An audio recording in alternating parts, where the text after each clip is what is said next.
Perino and Greg Gutfeld. It's 5 o'clock in New York City, and this is The Five.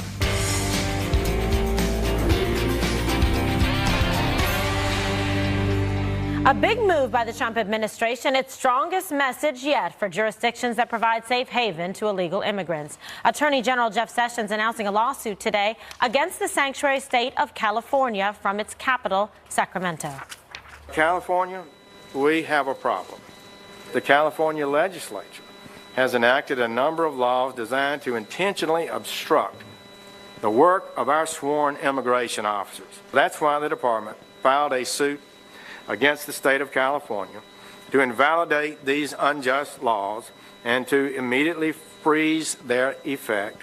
I fundamentally believe at my core that we should not further endanger the lives of those who risk everything for us because some officials want to violate the law in promoting an agenda that the American people reject.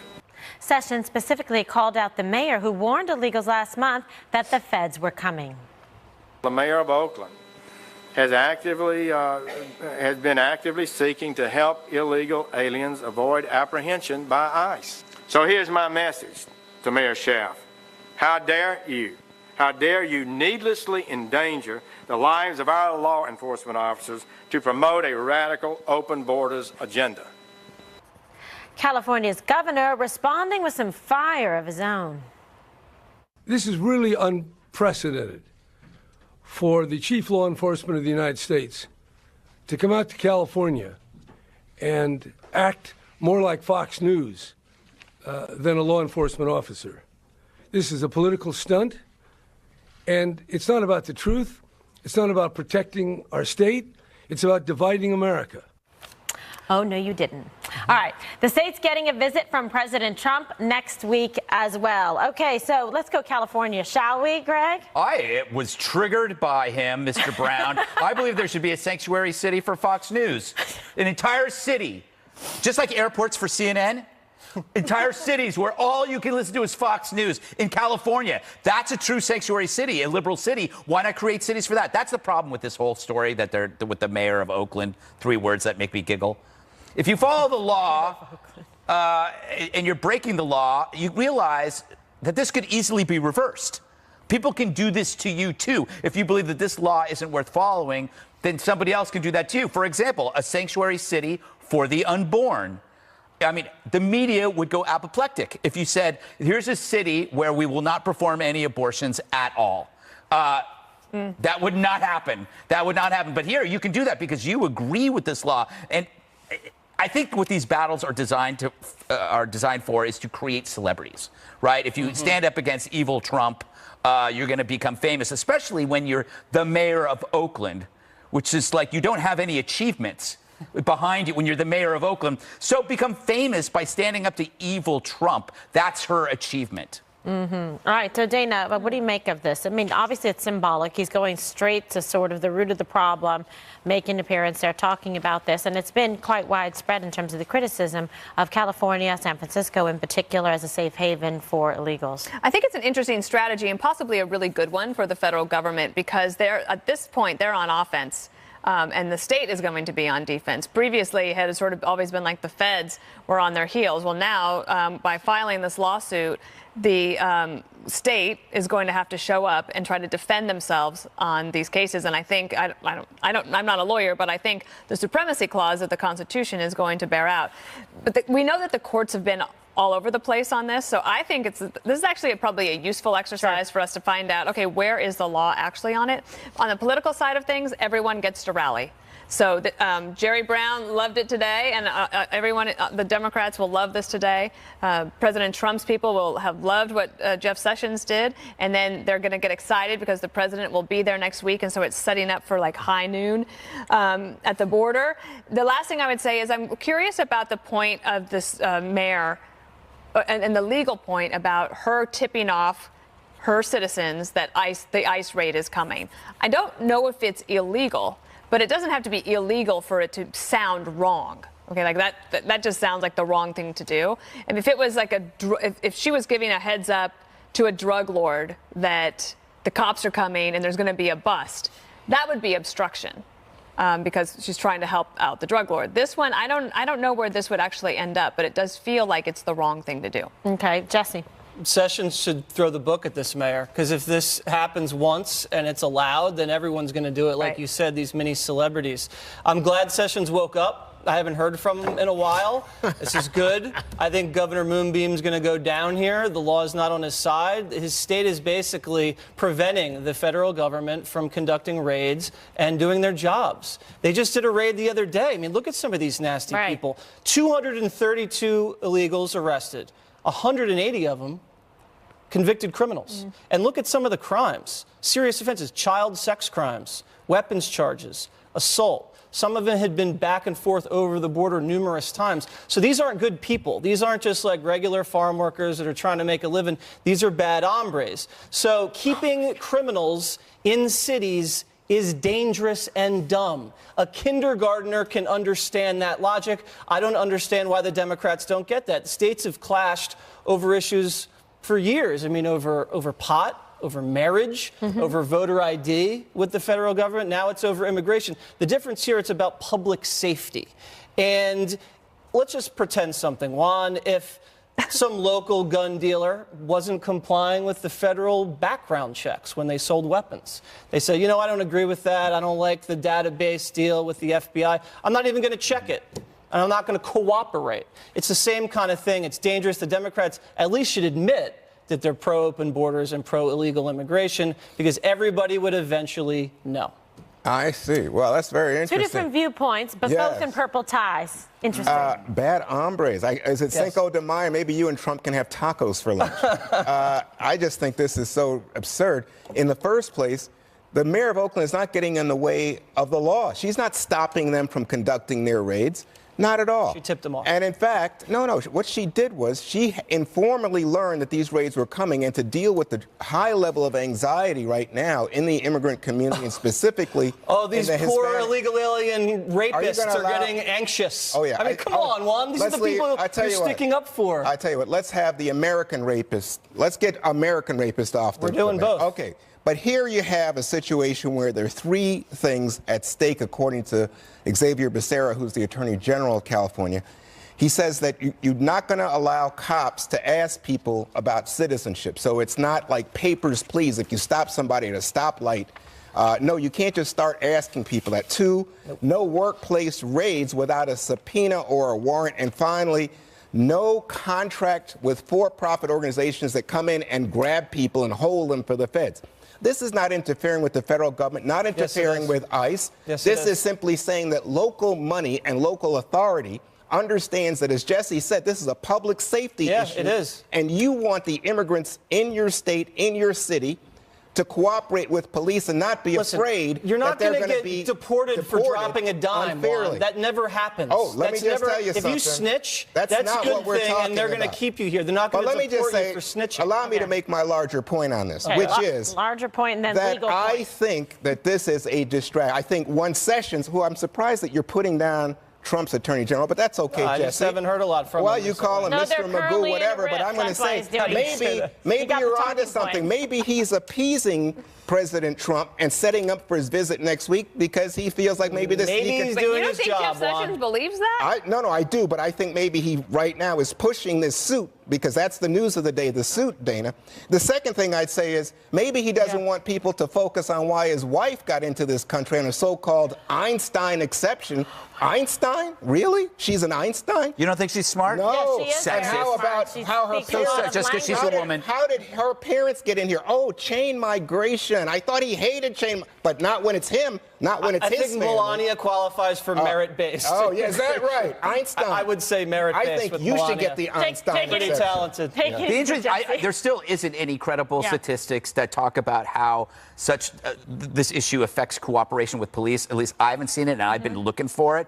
The one thing when you said like when you said I'm not a lawyer and where is the law on this, the real winners in all this stuff are lawyers, because every issue that we talk about, it always goes back to lawyers and cases and going to court, and it really is getting boring for me. But I want to, which leads me to my next point. Where is this going, actually? Is this something that's worth fighting or dying for, to violate the law to allow symbolic or real sanctuary for illegal aliens, of which Jesse points out the ones that are being arrested are criminals. Is this something that you are willing to fight and die for? Is this like, do you think this is as big as a fight against slavery or for civil rights or for the women's right to vote? Do you actually believe that you would rather put our country's laws for the sake of illegal immigrants, in which some of them are actually criminals? Majority. Criminal recidivists. You should go check the numbers on this, because most Americans not only support the Dreamers, they support the idea that the people who have been here, that 11 million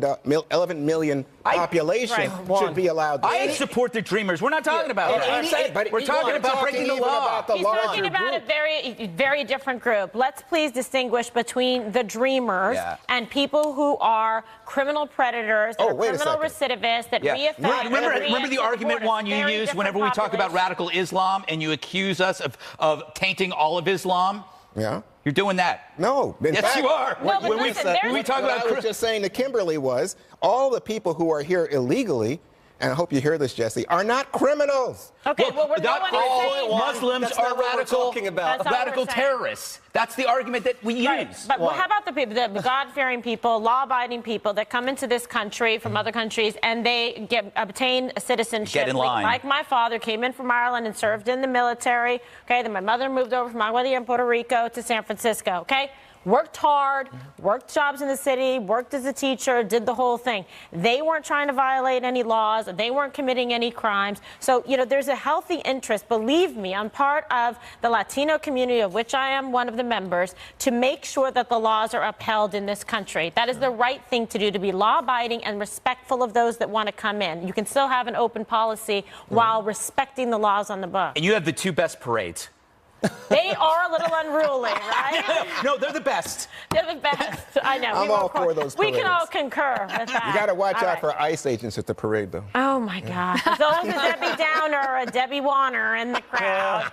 Coming up, the left's big Farrakhan problem ahead of the crucial midterm elections. Stay with us. You've heard many Democrats over the last year accusing President Trump of racism, bigotry, and more.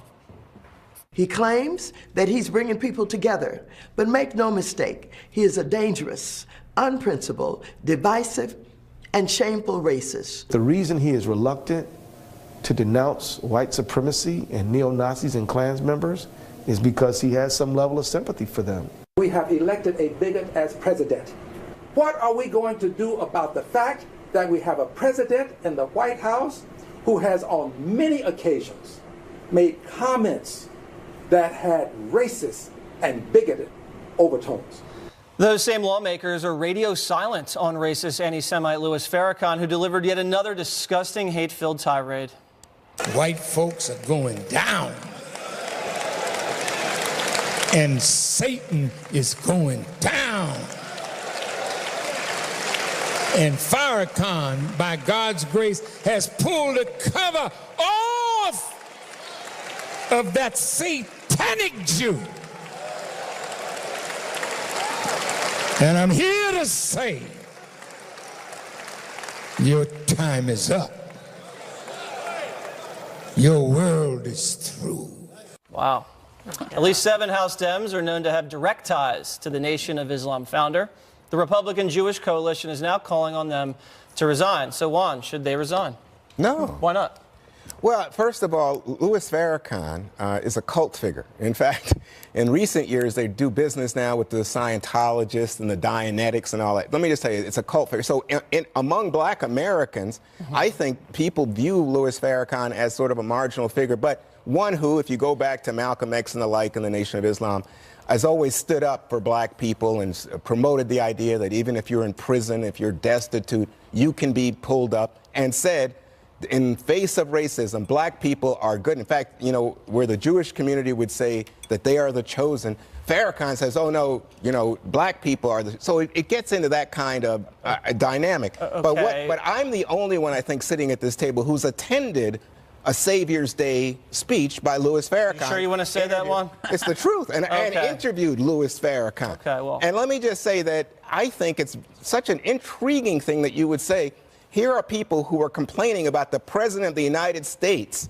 exhibiting racist, bigoted opinions and attitudes, exciting the far right and the alt-right and the Nazis. and say, oh, that's like Louis Farrakhan. I don't think Nation of Islam is standing outside a synagogue in Charlottesville with guns, forcing Jewish people to go out the back door. You can't call Trump a racist and then hang out with Louis Farrakhan. It's You the can same do- thing. believe me- Black racism and No, no, white no. racism should Let me- be the same. It's No, both no, no. ugly, and it One needs of to a- be condemned. Louis Farrakhan is on to all be counts. condemned for that statement about Jewish people without a doubt. That's not all he said. What? That's not all he said. Hold on, but I'm just I saying. mean, Juan, this guy, it's not just one called thing, Greg. Jews No, no, This okay, guy's look, got a long laundry list. I of think this guy- You've said your piece. racist You've comments. defended your guy. Oh, I defended him. Yeah, Oh, he's called white people a race of devils. He's complimented Adolf Hitler, and yet the point is the media coverage only links racism to Republicans. That's not fair. It can. Oh. Yes. So the media elevates white racism. And it does essentially their own public relations for people like David Duke and Richard Spencer. And they do that in order to smear the right.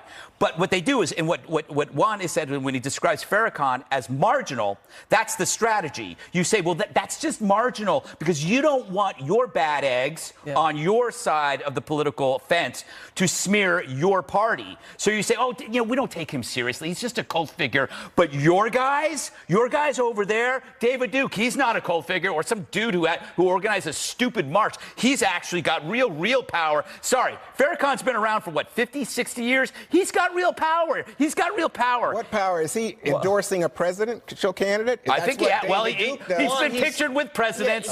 He actually was pictured in 2005 with Barack Obama. Before he was and he president. Okay, doesn't The guy's matter. from Illinois. Doesn't matter, Juan. He's still a racist. And if Republicans had been hanging out with David Duke, Kimberly, and they had taken photos with him and called David Duke a great guy, They'd be they would have called been out. run out of the swamp. They had been run out of the swamp, swampy, dripping and all. And but there's a double standard here. So I guess it's okay for the Nation of Islam and Farrakhan to say that white people deserve to die, to call Jews satanic. No. So you have to be consistent and you must be honest and therefore call out both as inappropriate, racist rhetoric that has no place in our society today. So we cannot sit here and condone this as some kind of appropriate free expression when it is racist hate speech that should be called out. So that's why they're saying, look, fair is fair. You do one side to the equation, you do to the other. So when people like Maxine Waters and Keith Ellison and Gregory Meeks are associating with an individual like this,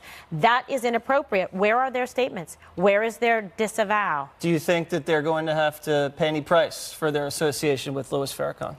No, in their where politically? No, like in or in the media? In their districts. No, in the media, unlikely. But you remember, I mean, the President Trump was asked however many times, do you disavow David Duke? And a lot of people on the right said, oh, David Duke, nobody even knows him anymore. It is a similar argument that they're just cult figures. That actually should be a good thing.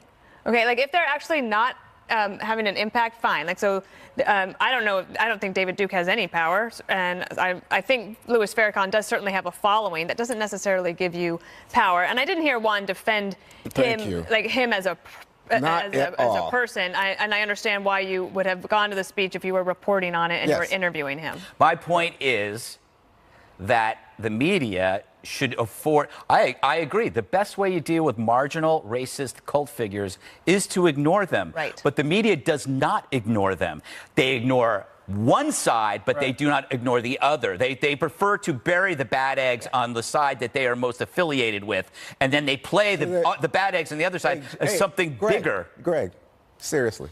Does the Nation of Islam show up and threaten Jewish people at a synagogue? They've done a lot of interesting things. Come on. Come on, Greg. You can look it up. And I think all Kimberly and Greg are saying. But then again, is I there needs am to a be white devil, so. Consistency with the media, the way they treat these vile, Nation hateful people. of Islam also recruits prison inmates and dangerous gang members. Okay, so they get them from there to come out then and be militant and spread a vile hate. So let's not call this charming. All right. Drumbeat's growing louder for a second special counsel to investigate the FBI and DOJ.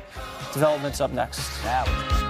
Lawmakers stepping up pressure on the Justice Department to appoint a second special counsel. The heads of two powerful committees sent a note yesterday to the Attorney General and his deputy to investigate allegations detailed in the Nunes memo, accusations of bias and surveillance abuse at the DOJ and FBI.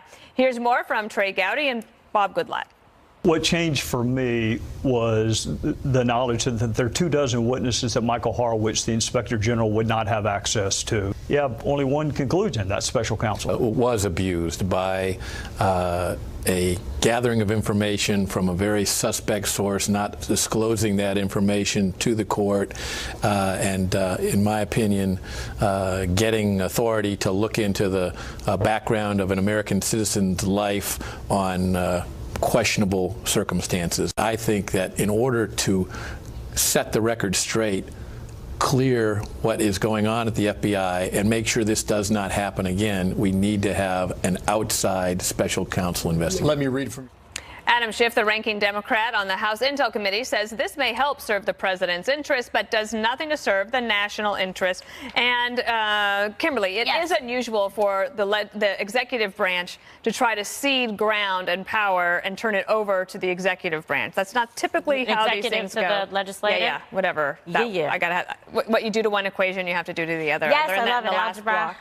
Algebra. Okay, so listen, I thought that was a good statement. The only thing I've ever seen come good out of Schiff's mouth. I mean, that was a nice release statement. It makes sense. He's trying to make an argument against it. But you've seen actually a little bit of partisan divide on this issue in terms of some of the Republicans saying that this is warranted, it should come forward, some of the Tea Party people, et cetera, thinking that it would be appropriate to get another special counsel, where at the same time you have other Republicans saying, you know what, perhaps this is actually going to be a waste of time and money and maybe not heading in the right direction, going backwards to investigate revisionist history, etc. You do have to kind of keep in mind what is in the best interest of the country, as Condoleezza Rice had so eloquently put forth the other day. And her idea, Juan, was to try to just wrap it up. This would not be wrapping it up. This means it would be fully exacerbating it to another special counsel. This would be ratcheting it up. I mean, this would be going the other direction. So, I mean, there's no getting away from what you heard Adam Schiff said, which is that this is not a national interest. I think it would drag it out. But he also said, and I think this is really important, that at this moment it looks like President Trump and now Republicans in the House want to investigate everything but Russia and its ties to the Trump campaign, and the idea that we should be doing something to stop Russia from influencing what's going to happen in the midterms and in 2020. So to me, this is, you know, I think this presidency is a lot of distraction. You always have to watch the other hand. We've lost Gary Cohn, his top economic advisor. You've got tremendous divides in the party over the trade issue and the tariffs. And, of course, you got Stormy Daniels out there suing the president. And now, so this is what they want us to pay attention to. Well, I think, Greg, in one of the things that's happened as we continue to push tribalism and that nobody trusts the other side. So you actually can't have a bipartisan report because no one's going to trust it, so they're going to push it over to what they want is another special counsel. Of course, more lawyers. Yeah, as you said. Lawyers are like the new toy dog. Everyone's got to have one in their purse. I do agree with Juan, though. This is a distraction, but it's a distraction against a great economy, the decimation of ISIS, North Korea possibly coming to the table in a historic way, we don't know, incredible job numbers from this week. So, yeah, it is a distraction. But it's a distraction against some amazing stuff that's going on. And I must disagree with Kimberly. No. I do not believe Woody. You foolish person. I know. I don't believe Woody from Toy Story made a good point. He said that, Schiff said that this was only serving the interests of the president. But by that logic, the national interest. Yeah, of the president. No, I don't think that was a good point. I think that was the best he could come up with for his positioning, that it was a well-articulated statement, not one that I ascribe to or believe in. All right, but I still disagree with you anyway. Good luck. Because I believe that the argument could be used against him, that all he's doing is serving the opposite, to work against Donald Trump. So it becomes a pointless observation to say, oh, this is just to help the president. But all Adam Schiff is doing is trying to hurt the president. He's not out. He's out for his party. A.K.A. Shalou. Yeah, and the other thing that could happen, Jesse, is that in terms of being careful what you wish for, is that at some point the other side will be in power, and then investigating going backwards is not always necessarily in your best interest. Yeah, but I don't think anybody cares about that. Everybody lives in the moment and they want to attack the other side now. I think we should appoint a second special counsel because the Department of Justice Inspector General does not have access or subpoena power over 24 individuals. So how are you going to do an investigation? How are you going to do an investigation if there's 24 people that you're not going to be able to have access to? And when there is a second special counsel, Juan, Why don't they just stack it with Republican donors, Trump fans, and people that hate? What do you mean? Isn't that what the Mueller investigation is? It's stacked with Democratic donors. So you know what they should do? Second special counsel, stack it with Republican donors. You didn't have a problem with that, so you shouldn't have a problem with this. Excuse me, Woody. I have to say that Bob Mueller's a Republican. Yes, but he's stacked his deck with all Democratic donors and not one Republican donor. We talk about good latte. Good latte? Good latte. Good latte. That sounds really tasty. A good latte. You want one right now? What about a shout out for Hemmer? Great job. He did okay. Oh my God. All right, I'm going to move on. More important matters to attend to next. The Bachelor finale part 2 aired last night, and Greg watched it for us, so we didn't have to. Don't miss this. It's ahead. The Bachelor finale was last night. Here's the high point.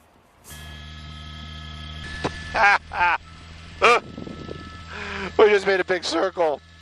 It's a trash fire. That it is. A trash fire. The show boiled down to a vacuous cad proposing to a woman after he had previously proposed to, then dumped and humiliated on live television, a different gal. And yes, I said gal. Sounds good. I made some bad decisions, but the best decision was running back to you. Lauren, Elizabeth Burnham, will you marry me? Definitely. That's a mistake. The second woman accepted the proposal from the snore of a bore because, love conquers all, especially when a producer demands it. Now, that other dumped woman confronted the jerk about his deceitful character, and he apologized. She forgave him. Why? Well, Ari used modern therapy speak to paper over his actions. The woman is still hurt, but he feels her pain. I do regret proposing that day because I wasn't fully ready. And why did you? I think the pressure of this, the pressure of being the Bachelor, knowing that there's a timeline and having to make that decision on that day. But you always have a choice, and you didn't need to make that choice. I know, and I own up to that. That's on me. That is totally on me. I have no excuse for that. I apologize for that. And I forgive you. Oh, that was fast. That was a little scripted. Sorry, ladies. He's taken at least for 3 or 4 more months. So did Becca, the spurned ex-fiancée, learn her lesson that seeking love on a reality show often doesn't pan out the way one expects? Well, she agreed to be the Bachelorette in the next series. Yes, a show humiliates you, and your solution, return to the very show that humiliates you. It's like me on the 5. Oh, stop. You love it. So then they paraded all the new male flesh for her to peruse. Ew. And how quickly Ari the creep was tossed on the heap. As one man showed up with a majestic steed. So who needs an ass when you can have a horse? I wish Becca the best.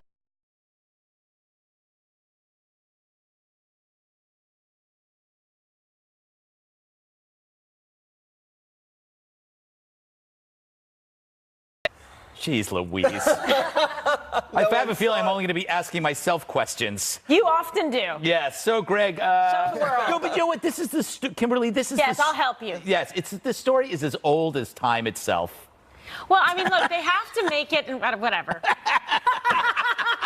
God, they should have left this with the pro. Kimberly's dating tips. Okay, so here's the thing. They have to make it exciting because they have to get renewed every season. So I think a little bit of this is contrived. You can tell by some of this, like the scripted apology, very, like you said, modern therapy speak. Her response back, I forgive you, because nobody wants a bitter bachelorette. If she's going to go forward to pick and to choose, you have to show, okay, she's healed, she's moved forward, she has closure, she's ready and willing and looking for love again. Otherwise, people say, why are you setting her up on a rebound situation, right? Because people will say that. But this guy, you're 100% right. God, don't let him into a Tito's vodka event. Just a cheap vodka. Don't ruin Tito's good name. Dana, some angry fans put up 16 billboards slamming The Bachelor, which I think if you feel that strongly about a TV show, it's a kind of a problem with you. Yeah, it's like taking 3 billboards to a whole new level. Yes. 16 billboards. One thing I really can't stand about this guy is that he said that television made me do it. Yes. Okay, so just because you go on television doesn't mean you leave your moral code at the door. Unless you're me. Jesse. Well, and remember, the other thing about the therapy speak is that she says, I forgive you. And he's like, okay, thanks. So then he thinks that her forgiving him lets him off the hook. Right. But remember, ladies and everyone, forgiveness is something you do for yourself. That doesn't mean that his behavior is excused. Right. Well, she dodged a bullet, let's be honest. Yes, I mean, she doesn't want did. that, like, creepy loser. She did. Right? And Juan, Am I wrong Juan, now? what is your take on this? You know, I don't watch, and so I'm very interested. I was mentioning to you guys in the break that I saw in the New York Times that this was the Bachelor story, the most read story in the New York Times yesterday. So all the stuff about Trump and scandals, no, everybody's interested in this. That was your point last segment. No, that was my He's point. upset because he doesn't want to distract He wants to away talk from about POTUS. Stormy. No, I'd love to talk about Stormy. But we know. It's stormy outside. It is. It is. Juan, there she is. Go. But I think what this reminded me of, though, is what's going on with reality TV, how much life is like reality TV. Because remember, earlier in the week, we were talking about this guy, Sam Nunberg, and whether or not he was tipsy and should they be interviewing a guy who looked like he was. Well, this is humiliating that poor woman, I thought, unnecessarily. I felt very strongly that that was bad behavior by him, and I don't think that that should be held up as an example for anybody. But on TV now, you can go to Real Housewives or this stuff. Yeah, Jesse, I know that you wanted to watch this, but we're very, very busy.